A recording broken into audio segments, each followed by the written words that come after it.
1 João, vamos lá para 1 João, versículo...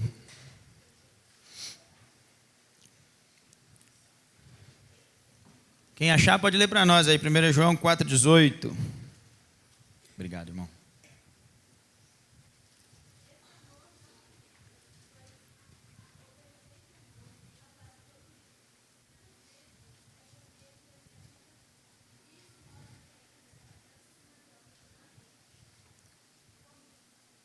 Muito bem. No amor não existe medo, antes o perfeito amor lança fora o medo. Ora, o medo produz tormento, logo aquele que teme não é aperfeiçoado no amor. E ontem nós vimos que o Senhor nos convida, não é, a descansar nele, quando nós estamos de alguma maneira exaustos e cansados por causa do medo. E hoje de manhã, nessa linha de pensamentos que eu tenho considerado com vocês, jovens, eu gostaria de pensar que nesses momentos, quando nós não sentimos ou não provamos por causa das nossas fraquezas, né? O amor de Deus, ele nunca está ausente, ou ele nunca diminui, ele nunca não está acessível a nós. O amor de Deus, ele sempre está ali, garantindo para nós as bênçãos, as promessas, tudo aquilo que Deus tem nos dado de maneira abundante, para todo aquele que crê, para todo aquele que confia no Senhor, né? E muitas vezes, quando nós estamos assim,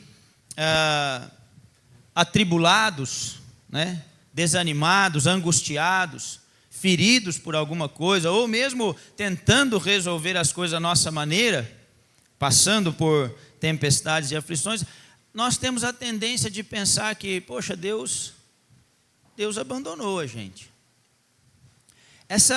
Esse sentimento, ele é visto em alguns dos salmos, né? Homens de Deus, servos de Deus, no meio das suas angústias, né? Passaram e tiveram também esse sentimento. E pode ser que em algum momento, eu e você também, olhando as circunstâncias, né? As grandes decisões diante de nós, as mudanças que acontecem, pode ser que em algum momento nós tendemos, né, a cair nesse erro de pensar que Deus não está mais perto de nós. O Salmo 77, o Salmo 80, lê depois 77, 88, né? A angústia e a dor daqueles homens que pensavam que estavam ali à beira da morte mesmo, ou desejando até a morte, pela situação em que estavam passando. Agora, lá em Mateus 28 e 20, a segunda parte do versículo diz: eis que estou convosco todos os dias até a consumação dos séculos. Quem disse essas palavras?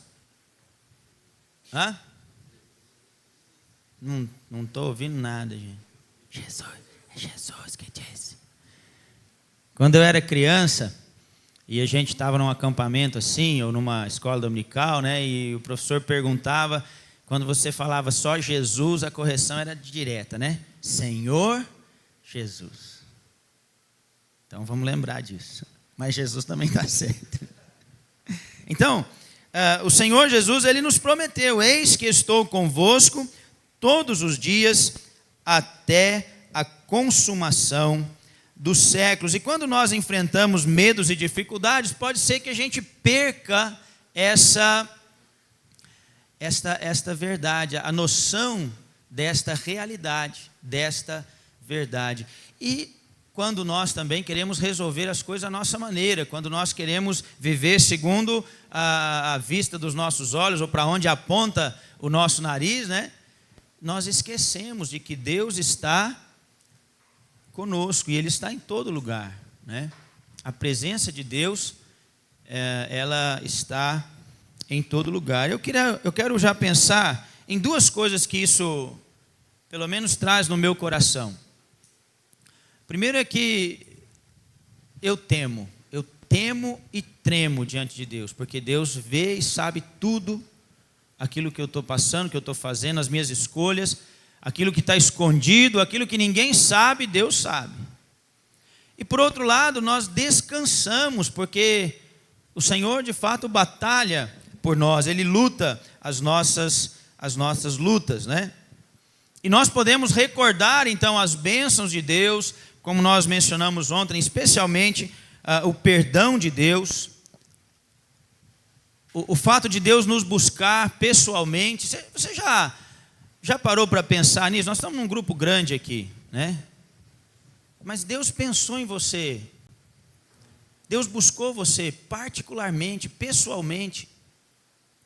Quer dizer, Deus criou você, era a intenção de Deus te criar, te formar, do jeito que você é, né? Do jeito que você é. Uns mais baixinhos, outros mais altinhos, uns mais gordinhos, outros mais fininhos, uns bonitinhos, outros feinhos. Mas Deus preparou isso, te deu dons, te deu habilidades. E sabendo da tua condição, condenado, perdido, a tua condição natural, nascido de Adão, nascido debaixo do pecado, né? Em iniquidade eu fui formado, em pecado me concebeu minha mãe. Deus então te buscou pessoalmente, particularmente. Você consegue valorizar isso na medida ou no valor que isso tem? Em meio a milhões e milhões de pessoas, Deus lembrou de você. Será que é razoável, no meio dos problemas agora e das aflições, eu dizer que Deus me abandonou? Que Deus me deixou? Que Deus está longe de mim agora? Assim, nós não podemos permitir, jovens, que o medo, que a insegurança, que os dilemas, né, nos deixem assim, ansiosos, angustiados e achando que agora eu estou sozinho. Eu tenho que resolver as coisas à minha maneira. E aí é que vem, de fato, o medo que paralisa, que atrapalha, né? Não esqueça da presença de Deus. Não esqueça que Deus está pronto a ouvir a tua voz. Clamou este pobre ao Senhor. E o Senhor? Quem conhece esse versículo, esse salmo, né? Parte de um salmo. Clamou este pobre ao Senhor, e o Senhor ouviu o meu clamor e me livrou de todas as minhas angústias, né? O apóstolo Paulo, ele fala de muitos sofrimentos que ele teve, muitas dores, angústias, né? Mas Deus me livrou de todas elas. A primeira pessoa a quem nós devemos recorrer quando nós estamos passando por alguma dificuldade que traz medo é Deus, é o amor de Deus, é o cuidado de Deus, é essa presença cuidadora de Deus, que ampara, que socorre, que perdoa, que corrige. Graças a Deus pela correção, louvado seja Deus pela disciplina. Nós não queremos, né? Mas nós precisamos agradecer a Deus pela presença de Deus. O medo, normalmente, ele leva e ele tem a tendência de nos levar ao isolamento. Já perceberam isso daí? A angústia, a ansiedade. Quando a gente está passando por algum problema assim, a gente procura se isolar. É natural, né? Achar que está sozinho, ninguém mais me entende, ninguém mais me ama, ninguém mais... Então a pessoa vai se isolando, né? Mas mesmo que as pessoas, de fato, não estejam perto de nós, Deus está. E é isso que eu queria destacar hoje de manhã. E se isso ficar no seu coração, para mim, eu cumpri aqui a minha missão. Deus está acessível, né? Os nossos irmãos têm dito aqui, né? O irmão Mário é acessível, o irmão Alexandre é acessível. Talvez porque a gente é um pouco judiado, né, da vida, né, meu irmão? Aí a povo fica meio com medo, né? Aí tem que avisar, eles são acessíveis. Não é verdade? Mas o nosso Deus é acessível no sentido de que Deus quer ter um relacionamento conosco, real. Nós precisamos parar de olhar para estas verdades da palavra de Deus como, faz parte da religiosidade, mas não viver essa realidade. Uma comunhão real com Deus. Eu procuro ilustrar isso, por exemplo, como que Deus fala conosco? Como que Deus fala com você? Deus não fala com vocês, pessoal? Pela palavra, ufa, né? Pela palavra. E Deus tem falado muito conosco, à medida que nós nos dedicamos, buscamos, né? Como que nós falamos com Deus? Isso é coisa de escola dominical, prézinho da escola dominical, né? Deus fala conosco pela palavra, nós falamos com Deus pela oração. Então Deus nos deu esses dois recursos, né? Que são fundamentais para a nova vida que Ele nos deu em Cristo Jesus. Agora, por que será que Deus quer que nós façamos conhecidas diante dEle todas as nossas ansiedades? Em tudo sejam conhecidas diante do Senhor. Por que Deus deseja, né? Confessem as culpas, né? Se confessarmos os nossos pecados, Ele é fiel e é justo para perdoar os pecados. Por que Deus quer ouvir de nós o nosso clamor, a nossa oração, com ação de graças, orações, súplicas, intercessões, com ação de graças? Por quê? Porque Ele não sabe, eu tenho que contar o meu pecado a Deus. Senhor, me perdoa porque eu fui lá, peguei a bombinha na mão e tiraram uma foto. E eu nem acendi nenhuma. Deus não sabe dos meus erros, dos meus pensamentos maus, das minhas palavras, das minhas atitudes? Deus não sabe das minhas necessidades? Eu preciso pedir, Senhor, me ajuda nesse problema, nessa enfermidade, nessa dor, nessa angústia. Deus não sabe de todas as coisas? Ele sabe. Ele sabe dos meus erros, Ele sabe das minhas necessidades. Ele sabe quando eu tenho um coração grato, mas Deus deseja um verdadeiro relacionamento, e o relacionamento Ele traz consigo o diálogo. Deus fala, eu falo com Deus. E é no momento da tormenta, lembra lá do barquinho dos discípulos? Senhor, não se importa que morramos? Será que o Senhor não se importa? Nós vamos morrer aqui. Cristo estava dormindo, exausto do trabalho, aldeia em aldeia, cidade em cidade, pregando, curando, fazendo sinais.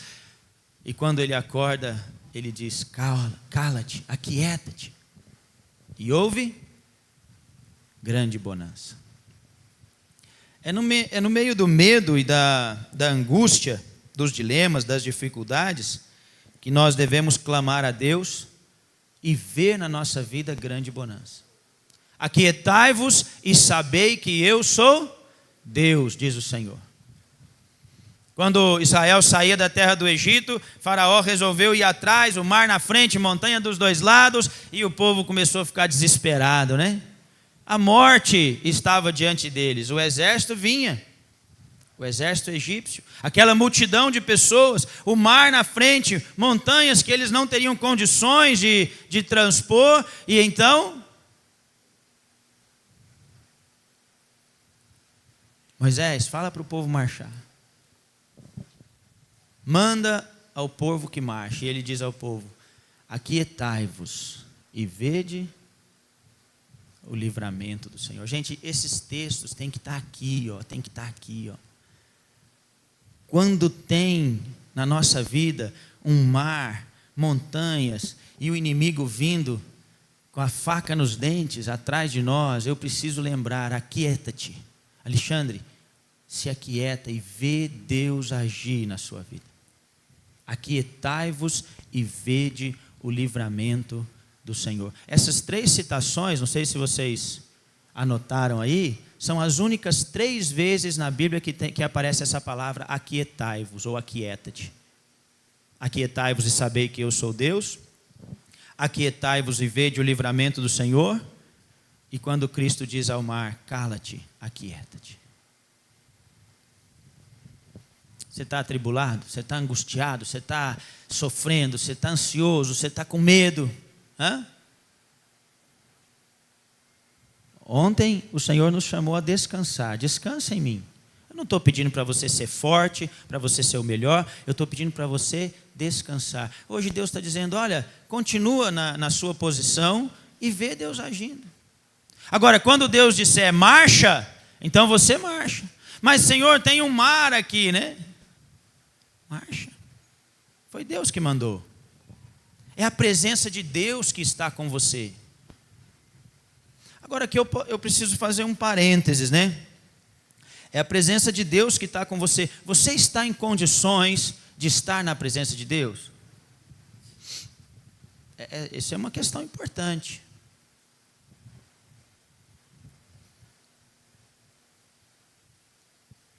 Santidade, santificação é fundamental para que eu possa vencer os medos. Na presença de Deus, no poder do Senhor, na direção do Senhor. E como nós já temos mencionado aqui, e acho que no devocional dos jovens ali, hoje de manhã, foi ressaltada essa verdade, a vida cristã é uma vida inteligente, né? É uma vida racional. E eu tenho perguntado qual é o projeto, qual é o plano, o planejamento que você tem para viver uma vida santa. Você se importa, você coloca isso diante de você, você planeja, você considera, você, sabe? Quem aqui tem planejado viver uma vida santa diante de Deus? Olha o que Deus está vendo, pessoal. Mas isso não é assim do nada. Você tem que planejar, sentar, buscar os recursos, os textos que vão te ajudar, as atitudes, onde está a minha fraqueza, né? Fugir destas coisas, foge da aparência do mal, foge das paixões da mocidade. Isso tem que estar aqui, eu tenho que planejar isso. Eu estou indo para algum lugar, eu vou fazer alguma coisa, eu vou entrar numa empresa, eu estou na faculdade, eu preciso planejar, propor no meu coração, eu vou viver uma vida santa. Isso tem que ser diário, todo dia. E quando nós chegarmos no fim do dia e nós tivermos a infeliz constatação de que não conseguimos viver uma vida santa como Deus deseja que vivamos, nós temos que pedir perdão, então. Confessando os nossos pecados, tendo a certeza de que Ele é fiel e justo para nos perdoar os pecados. Josué 1:9, tão conhecido de todos nós, talvez um dos primeiros versículos que eu decorei quando criança, em acampamento, ser forte e corajoso, não temas nem te espantes, porque o Senhor teu Deus é contigo por onde quer que andares. A versão na linguagem de hoje diz, lembra da minha ordem, seja forte, seja corajoso, não fique desanimado, nem tenha medo. Por que, Senhor? Por que eu não vou desanimar e nem vou ter medo? Porque eu, o Senhor, seu Deus, estarei com você em qualquer lugar para onde você for. Em qualquer lugar. É claro que isso talvez na nossa mente é mais real quando nós estamos dentro da vontade, do propósito de Deus. Deus está conosco. Mas mesmo quando nós tropeçamos, quando nós nos desviamos, Deus continua. E Ele vai tratar conosco, Ele vai trazer a correção. A correção é algo fundamental, faz parte da vida cristã. Hebreus fala, né? Se você está sem disciplina, da qual todos os filhos de Deus são participantes, cuidado. Será que você é de fato filho? Porque os filhos de Deus participam da disciplina, da correção de Deus. Jovens, assim como Josué, nós carregamos esta promessa do amor de Deus, de que o Senhor estará conosco em qualquer lugar onde nós formos. Então, não há razão para nós temermos. João 16:33, quem achar pode ler para nós, João 16:33. Então, este amor de Deus, que lança fora o medo, que dissipa o medo, né? O amor de Deus, ele sempre vai nos dar o que é necessário para que nós possamos obedecer às ordens do Senhor. Vamos lá, João 16:33.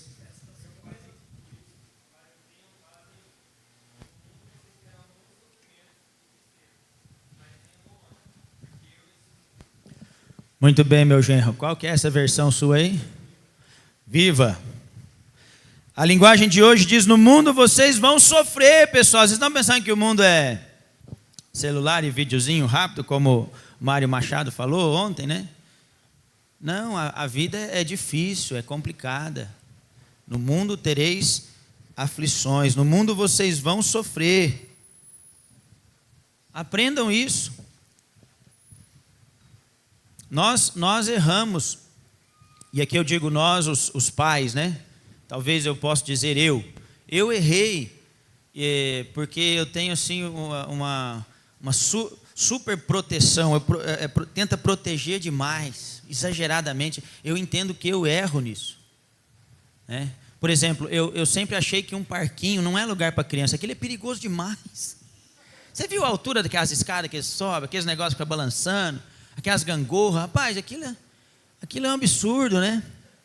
E eu sofro quando eu vejo meus filhos indo para esse lugar. Normalmente eu tentava segurar, né? A Bárbara, quando nasceu, nos primeiros meses, os irmãos me chamavam de mamãe urso, porque eu não deixava ninguém pegar. É meu, né? Ninguém tem que ficar pegando. Aí a Rosane às vezes entregava para alguém, dava 1 minuto, eu já tomava daquela pessoa e devolvia para a Rosane. Nem para eu segurar um pouquinho também, né? Vai ser pai, ó. É menino? É menina? Não fica protegendo demais não, porque no mundo nós vamos sofrer fisicamente, nós vamos sofrer espiritualmente, mas nós não precisamos sofrer, nós vamos sofrer emocionalmente, mas nós não precisamos sofrer espiritualmente. Espiritualmente, se você já tem nova vida, você pode viver em meio ao sofrimento físico e emocional, viver uma vida na presença de Deus. Porque Deus não nos abandona. Essa é a verdade que eu quero destacar agora de manhã. Deus não te abandona. Estas coisas vos tenho dito para que tenhais paz. Então, se no mundo eu tenho aflição, eu posso ter bom ânimo, porque Cristo venceu o mundo. O Senhor Jesus está oferecendo o que aqui para nós? Tranquilidade, paz, nada de ansiedade, nada de perder o sono, né?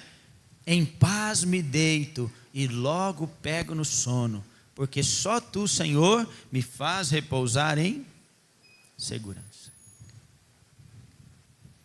Agora, pode ser que a vida está indo bem, os negócios vão bem, a família vai bem, você está dormindo bem, aí você esquece de que tem que dar graças a Deus, tem que continuar buscando a Deus. Aí quando vem o sofrimento, quando vem a aflição, aí você perde o sono. Quando vem a decisão principal, fundamental, importantíssima na sua vida, aí você perde o sono. Porque você não estava a todo momento lembrando da presença de Deus. Olha, não é verdade que estar em paz é uma das coisas mais difíceis para nós? Você desfruta de tranquilidade, 24 horas, paz em Deus, sossego mesmo. Não é letargia. É eu que está fazendo esse? Tá. Não é preguiça, letargia, alguém que vive, né, um madraceiro, né, tranquilão. Não é isso. Não é aquele que está sempre numa brisa. Não, é você ter paz dentro de você. É você estar em paz mesmo em meio às circunstâncias, né? Quando o Senhor Jesus é acordado naquele barco e os discípulos, né, Senhor, não se importa que morramos. O Senhor Jesus repreende ele, né? Repreende os discípulos a falta de fé. Mas eles ficaram admirados. Quem é este que até o vento e o mar lhe obedecem? Você já teve uma experiência assim de depois de perceber Deus trazendo paz, bonança, no meio daquela situação de caos na sua vida, você poder levantar a sua voz e dizer: quem é este que consegue dominar todas as situações? Que consegue controlar todas as situações? Lá em João 14 nós lemos, né? Não se turbe, verso 1, não se turbe o vosso coração, credes em Deus, crede também em mim. Não se turbe, não se atemorize. O verso 27, deixo-vos a paz, a minha paz vos dou, não vou-la dou como o mundo a dá, não se turbe o vosso coração, nem se atemorize. Versículo 1 e o versículo 27. Deixo com vocês a paz, diz a outra versão, né? É a minha paz que eu lhes dou. Não lhes dou a paz como o mundo a dá. Não fiquem aflitos, nem tenham medo. O mundo é um lugar de medo, de aflição, mas Deus em Cristo está dizendo para nós: não há razão para nós estarmos aflitos, nem tampouco com medo. A paz de Cristo é maior que qualquer ansiedade, a paz de Cristo é maior que qualquer problema, a paz de Cristo é maior que qualquer enfermidade, perda, dor. A paz de Cristo supera todas estas coisas, e eu e você precisamos então buscar, nos exercitar. É algo que exige uma ação da nossa parte. Você entende isso? Eu não posso ficar esperando a paz de Deus inundar o meu coração. Exige de mim uma ação de fé, de confiança, de entrega, de renúncia, como nós já falamos. Exige de nós o exercício da busca, da aceitação. Por exemplo, quando Deus permite nas nossas vidas coisas que são desagradáveis, dolorosas, que trazem sobre nós sofrimento. E nós decidimos se nós vamos ter medo, se nós vamos nos angustiar, se nós vamos nos rebelar, se nós vamos afrontar a Deus por aquilo que Deus permitiu nas nossas vidas, ou se nós vamos confiar no amor de Deus. Esse é o dilema, amor versus o medo.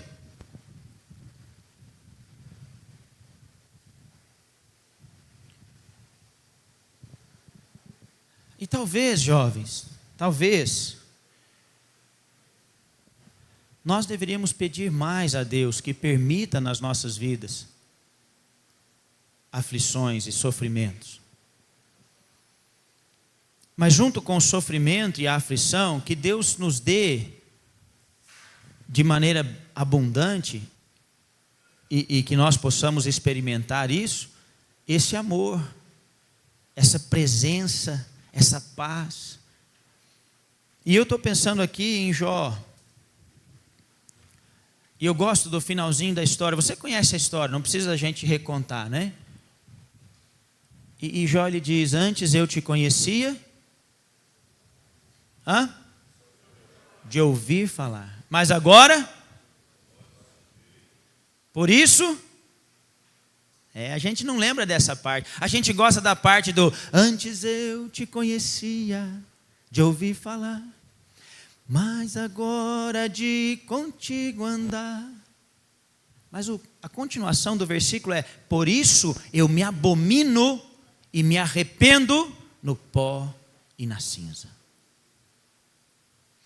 A aflição, muitas vezes, quando nós compreendemos, seja ela das coisas naturais do dia a dia, seja uma disciplina, uma correção, resultado de escolhas erradas que fizemos, ou seja, Deus nos provando para que nós possamos ser aprovados por Deus, ela sempre vai trazer este resultado: uma proximidade maior com Deus, uma realidade de perceber a santidade e a grandeza, o poder, a glória de Deus, e a minha miséria, ai de mim. Eu estava e eu vi o Senhor assentado, Isaías 6, né? Eu vi o Senhor assentado num alto e sublime trono, e enchi o templo e tal. Eu não estou lembrando o texto certinho, mas depois você lê.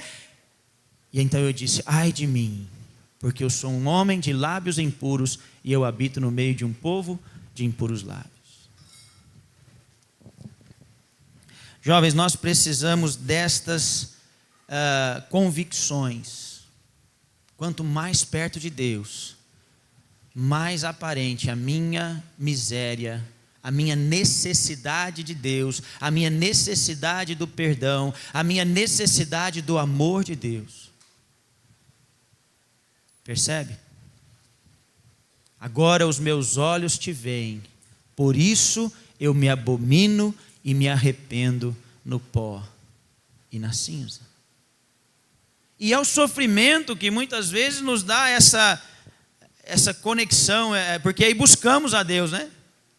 No sofrimento nós buscamos o Senhor, nós clamamos, nós derramamos diante do Senhor as nossas aflições, a nossa ansiedade. Isaías 41:10. Quem achar pode ler para nós?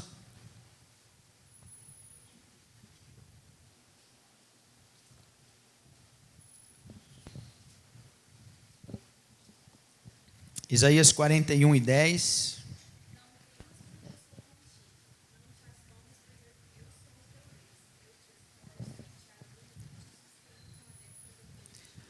Muito bem. Em tempos de medo, de angústia, de tribulação, eu e você podemos e somos vencedores, porque Cristo venceu. Aqui em Isaías 41:10 nós lemos: não temas, eu sou contigo, não te assombres, eu sou o teu Deus, eu te fortaleço, eu te ajudo, eu te sustento com a minha destra fiel. Não fique com medo, diz a versão na linguagem de hoje, pois estou com vocês. Não se apavorem, pois eu sou o seu Deus. Eu lhes dou força, eu os ajudo, eu os protejo com a minha mão forte. É Deus. Nós podemos confiar, nós devemos confiar naquilo que Deus pode fazer em nossas vidas e sempre agradecer e dar a Deus o crédito.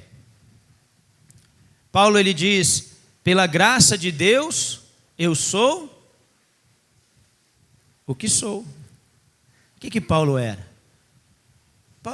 Paulo está dizendo ali o seguinte: se eu tenho feito alguma coisa para o reino, se eu tenho buscado viver uma vida digna de Cristo, se eu tenho pregado o Evangelho, se eu tenho plantado igrejas, se eu tenho vivido o Evangelho, se as minhas cadeias elas são para o bem e o progresso do Evangelho, se tudo isso tem acontecido comigo, é graça, é dom, é poder de Deus.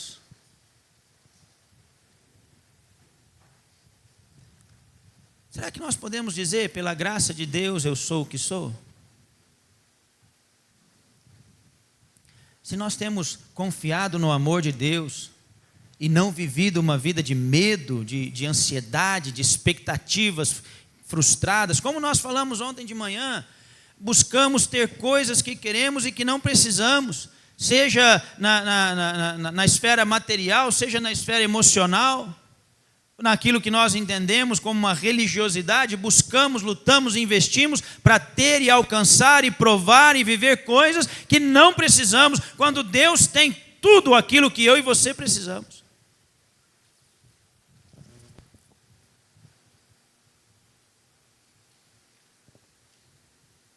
E talvez o que nós precisamos hoje, numa geração tão frágil, é uma realidade, né?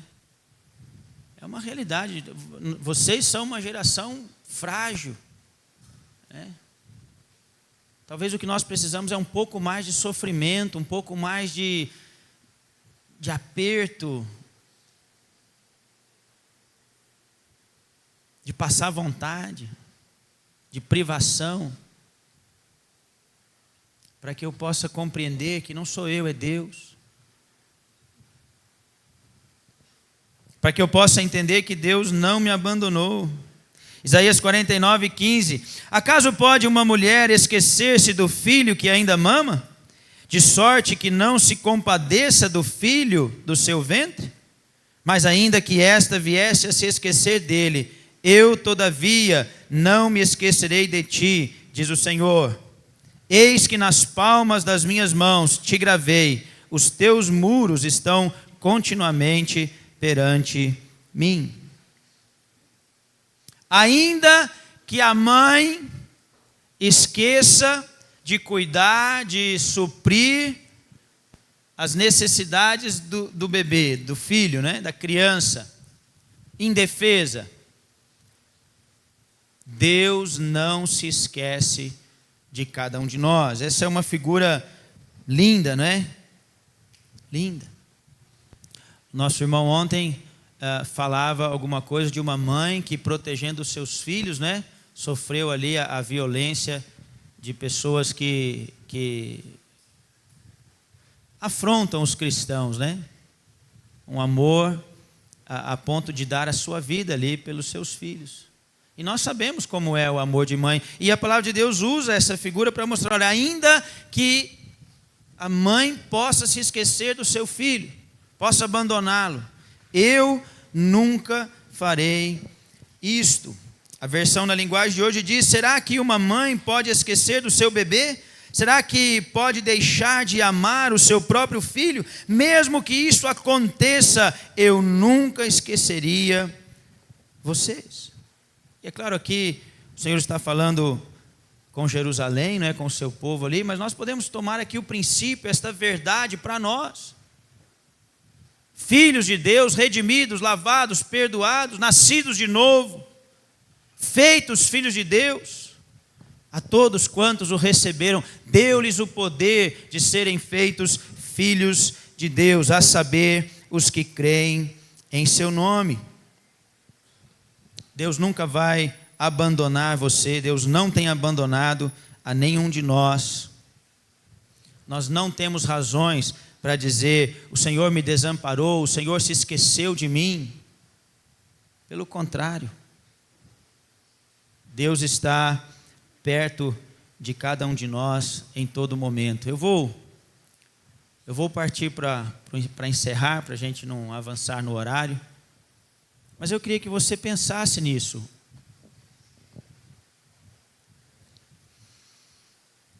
Eu queria que você parasse um pouquinho aí agora e faz um exercício. Você algum dia já, às vezes lá no seu quarto, né, ouvindo o conselho da palavra de Deus, entra no seu quarto, fecha a porta, fala com Deus, fala em secreto com Deus, e Deus que vem em secreto te recompensar. Você já sentiu de maneira real, quase que palpável, e aqui eu não estou indo além das escrituras e nem da experiência que nós temos e podemos ter e devemos ter com Deus. Você já sentiu quase que palpável a presença de Deus? Nós estamos num ajuntamento, nós estamos reunidos aqui em nome de Cristo, e o Senhor prometeu: onde estiverem 2 ou 3 reunidos em meu nome, buscando a minha vontade, querendo fazer a minha vontade, querendo ouvir a minha voz, para adorar, para orar, eu estou convosco. Isso é real ou não? É verdade ou não? Deus está mentindo quando Ele diz: estou convosco? Agora, nós precisamos ter esta experiência verdadeira da presença de Deus. Não estou falando nada sobrenatural, nem muito menos floreando. Eu queria que você pudesse saber que Deus está aí, do seu lado, interessado nos seus problemas, de uma maneira que ninguém mais está.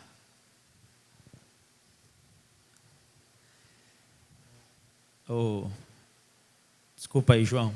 Esses dias, conversando com o João, eu falei: filho, eu só queria saber que você me contasse quais são os seus planos.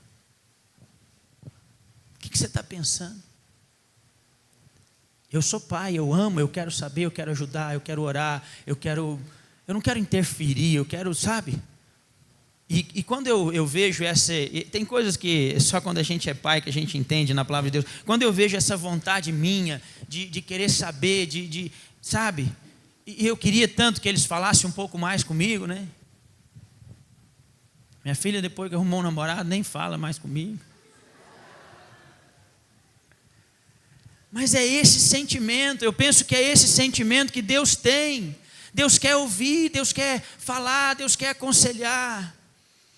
Sabe, eu queria que eles sentissem que eu estou ali, ainda que eu saio muito, viajo muito, né? O João Pedro, por exemplo, a maioria dos aniversários dele eu não estava em casa, eu estava servindo a Deus em algum lugar, numa conferência, num acampamento, num encontro, numa igreja, mas eu estou ali, eu me importo. Estou presente, estou ocupado, estou orando, estou intercedendo, quero saber, ainda que às vezes eu não saiba demonstrar, e ainda que às vezes eu na minha fraqueza atrapalhei eles em algumas coisas, Deus não atrapalha, Deus sabe, Deus ajuda, Deus está presente, e é isso que eu gostaria que vocês tentassem de todo o coração, ter uma experiência real. Deus está aqui, ó. Eu sei, eu sinto, eu até pela fé vejo. Será que eu posso dizer isso? Pela fé, eu posso até ver. João, ele fala de uma agora vamos ver se eu vou, da experiência lá na carta, né, deles com Cristo. De fato, eles estiveram pessoalmente, mas eu creio que é isso que nós podemos e devemos experimentar, e eu estou terminando mesmo. 1 João 1:1, se você quiser abrir a sua Bíblia aí para você acompanhar.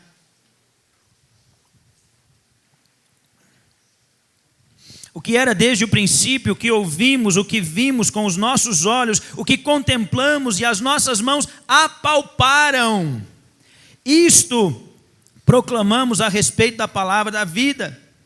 A vida se manifestou e nós a vimos e dela testificamos e proclamamos a vocês a vida eterna, que estava com o Pai e nos foi manifestada. Notem, o que nós vimos, os nossos olhos viram, o que nós contemplamos, as nossas mãos tocaram da palavra da vida.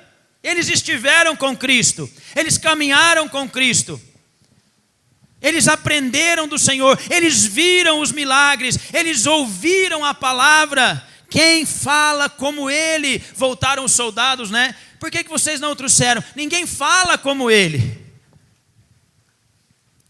E sabe, jovens, essa experiência nós temos.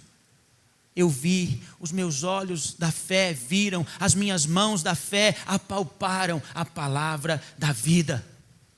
Jesus Cristo, Filho de Deus, a revelação do Pai. Quem me vê a mim, disse Jesus, vê o Pai. Eis que estou convosco todos os dias. Atos... Eu falo que eu vou acabar, eu não consigo, né, gente? Mas eu vou acabar. Atos, e aqui é a última. Depois pode já vir aqui, Eliezer, que você me ajuda a terminar. Fica aqui do meu lado. Atos, quando os discípulos foram dispersos, né? Cristo já havia sido crucificado, ressuscitou, foi recebido em cima no céu, visto, né?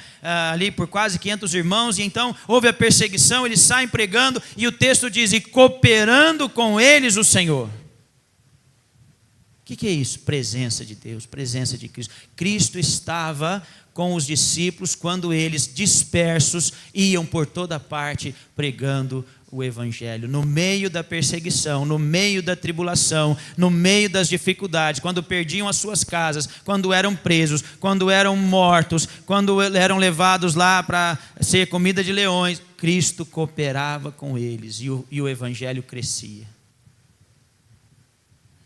O Evangelho prosperava. O Evangelho era conhecido em toda parte.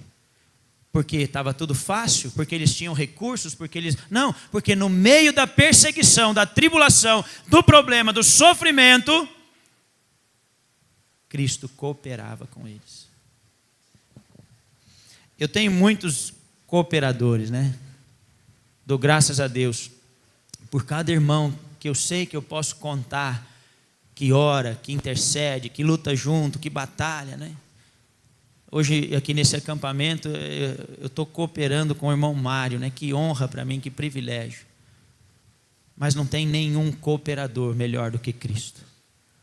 Nas nossas vidas, diante das nossas aflições, no trabalho que nos é proposto, Cristo coopera conosco, porque Cristo está presente conosco.